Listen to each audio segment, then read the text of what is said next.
एडगेट अभ्यास पुस्तिका कक्षा 6 सामाजिक विज्ञान अध्याय 8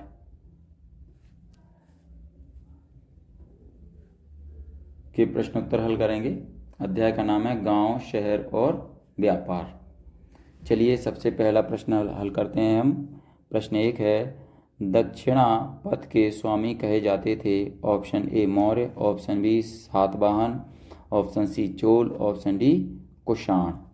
तो इसमें सही ऑप्शन है ऑप्शन बी सातवाहन। चलिए बच्चों प्रश्न नंबर 2 पर आते हैं। वेरिगाजा जो भरूच का यूनानी नाम है, वर्तमान में किस प्रदेश में स्थित है? Option A Madhya Pradesh, option B Tamil Nadu, option C Gujarat, option D Uttar Pradesh. तो इसमें सही ऑप्शन है बच्चों ऑप्शन सी गुजरात। तो यहाँ पर हम लिखेंगे ऑप्शन सी गुजरात। चलिए बच्चों हम प्रश्न नंबर 3 पर आ जाते हैं। संगम साहित्य में संगम शब्द का क्या अर्थ है? ऑप्शन ए लोगों का मिलना, ऑप्शन बी कवियों का सम्मेलन, ऑप्शन सी सैनिकों का समूह, ऑप्शन डी कलाकारों का प्रदर्शन। तो इसमें सही ऑप्शन दिया है ऑप्शन बी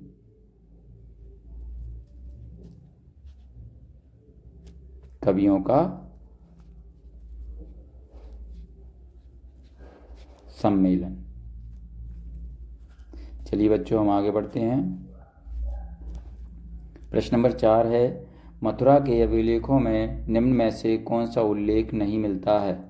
ऑप्शन ए सुनारों और लोहारों का, ऑप्शन बी बुनकरों और टोकरी बुनने वालों का, ऑप्शन सी माला और इत्र बनाने वालों का, ऑप्शन डी बैंकों और धन के निवेश का। तो इसमें सही ऑप्शन है बच्चों ऑप्शन डी बैंकों और धन के निवेश का। तो उत्तर में हम क्या लिखेंगे ऑप्शन डी बैंकों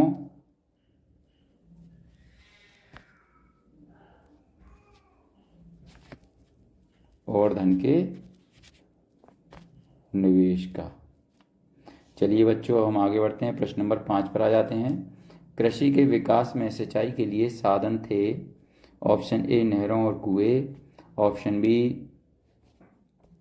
ऑप्शन ए नहरें और कुएं, ऑप्शन बी तालाब तथा कृत्रिम जलाशय, ऑप्शन सी केवल एक सही, ऑप्शन डी ए और बी दोनों सही। तो इसमें सही ऑप्शन है ऑप्शन डी ए और बी दोनों सही। इसमें हम लिखेंगे ऑप्शन डी ए और बी दोनों सही। चलिए बच्चों हम आगे बढ़ते हैं। प्रश्न नंबर 6 पर आ जाते हैं। रिक्त स्थानों की पूर्ति कीजिए। तो यहाँ पर ये देखिए रिक्त स्थान आ चुके हैं। तो ए नंबर पर दिया है, तमिल की प्राचीनतम रचनाओं को खाली स्थान में लिखेंगे संगम साहित्य कहते हैं। इसके बाद बी नंबर पर है, ग्राम भोजकों के अलावा अन्य स्वतंत्र कृषक भी होते थे जिन्हें हम खाली स्थान में क्या लिखेंगे हम गृहपति कहते थे। इसके बाद सी नंबर का है, लगभग 2000 साल पहले खाली स्थान में लिखेंगे मथुरा कुषाणों की राजधानी बनी। इसके बाद डी नंबर है, कपड़ों के उत्पादन में महत्वपूर्ण केंद्र उत्तर में खाली स्थान में लिखेंगे कानपुर और दक्षिण में खाली स्थान में लिखेंगे मुंबई थे। इसके बाद ई नंबर पर आते हैं, काली मिर्च को रोमन साम्राज्य में खाली स्थान में लिखेंगे काला सोना नाम से बुलाते थे। चलिए बच्चों अब प्रश्न नंबर 7 पर आते हैं। प्रश्न नंबर 7 में दिया है, भारतीय उपमहाद्वीप में लोहे का प्रयोग लगभग कितने वर्ष पहले प्रारंभ हुआ था? तो उत्तर में लिखेंगे भारतीय उपमहाद्वीप में लोहे का प्रयोग लगभग 3000 वर्ष पहले प्रारंभ हुआ था। इसके बाद प्रश्न नंबर 8 पर आते हैं, ग्राम भोजक कौन होते थे? तो उत्तर में लिखेंगे देश के उत्तरी हिस्से में गांव का प्रधान व्यक्ति ग्राम भोजक कहलाता था। अक्सर एक ही परिवार के लोग इस पद पर कई पीढ़ियों तक बने रहते थे। चलिए बच्चों हम आगे बढ़ते हैं। प्रश्न नंबर 9 पर आ जाते हैं। बेरीगाजा से निर्यात की जाने वाली वस्तुओं के नाम लिखिए।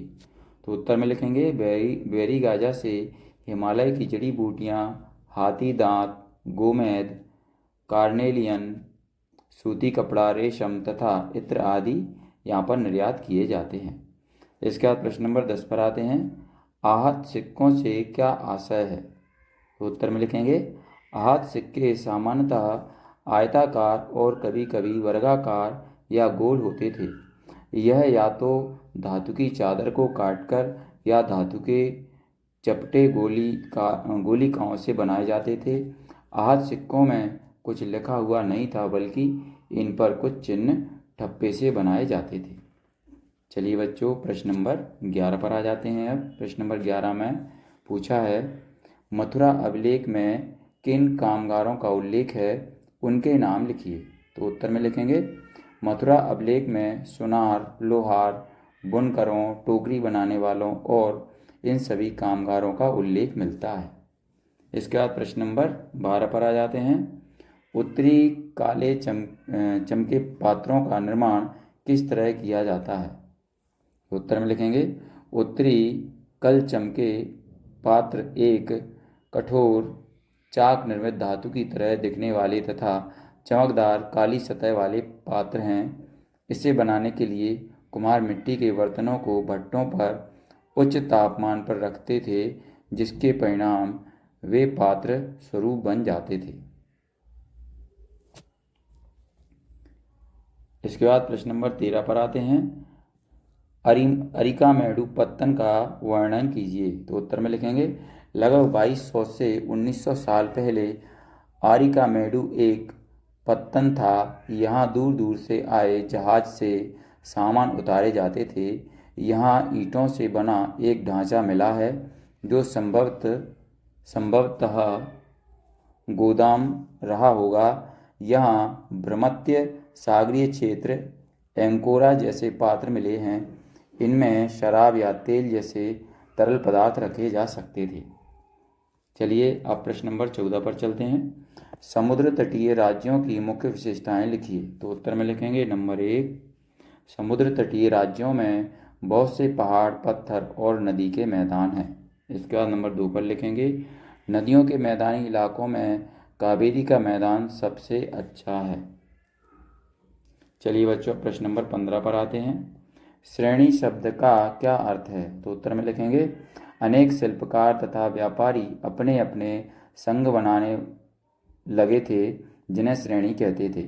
शिल्पकारों की श्रेणियां का कम प्रतिशत देना, कच्चा माल उपलब्ध कराना तथा तैयार माल विक्रय करना था, जबकि व्यापारियों की श्रेणियां व्यापार का संचालन करती थीं।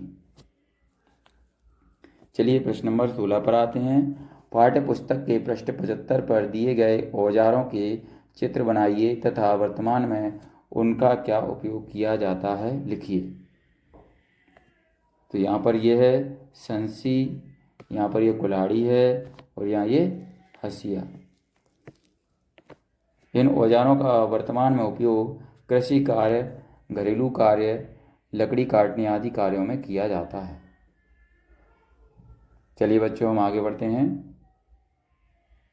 अध्याय यहाँ पर ये हमारा 8 खत्म हो चुका है। तो बच्चों, अगर आपको हमारा ये वीडियो अच्छा लगता है तो इसको लाइक करें, अपने दोस्तों के साथ शेयर भी करें। इसी तरीके के और वीडियो पाने के लिए हमारे चैनल को सब्सक्राइब करना ना भूलें। धन्यवाद।